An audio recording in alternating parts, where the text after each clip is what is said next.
আসসালামু আলাইকুম রহমতুল্লাহ বরকাত। প্রিয় দর্শক, দেখো বাংলাদেশের লাখান আগামী মাসে দিলা বাংলাদেশে শুকনা মাঝে ধান খাটে হয় না, সৌদি আরবও সেম ধান খেত বলে এটা এটা দিয়ে চাউল হয় না, এটা দিয়ে আটা হয়, রুটি হয়। ও দোক আমরা নানা খাটরা ধান সৌদি আরব খেসা ধান কাটা পড়ছে। ও দোক এটা খাটি খাটি খাটি খাটি তো হয়েছে, তারপরে আটা বান্ধ হইব।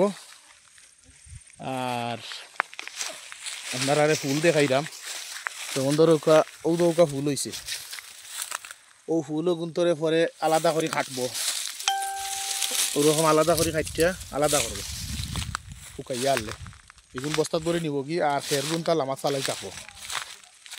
ও দৌকা ইতুবি একটা আছে, আর আমার নানা আছে, তারা খাটরা পুরা দিনে ও দৌকা ই মাজরা এখান খাইটা শেষ, ও হকানো খাইটা শেষ, 2 টুমা খাইটা ও 3 নম্বর টুমাতে তারা লাগছেন, একদিনে কতটা কাটছেন। তো খালি বাংলাদেশে না, সৌদি আরবও ধান কাটা আছে, আপনারা দেখাইলাম। তো সবাই ভালো থাকবা, সুস্থ থাকবা।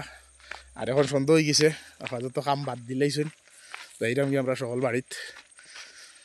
ওকে, আসসালামু আলাইকুম রহমতুল্লাহ বারাকাতুহু।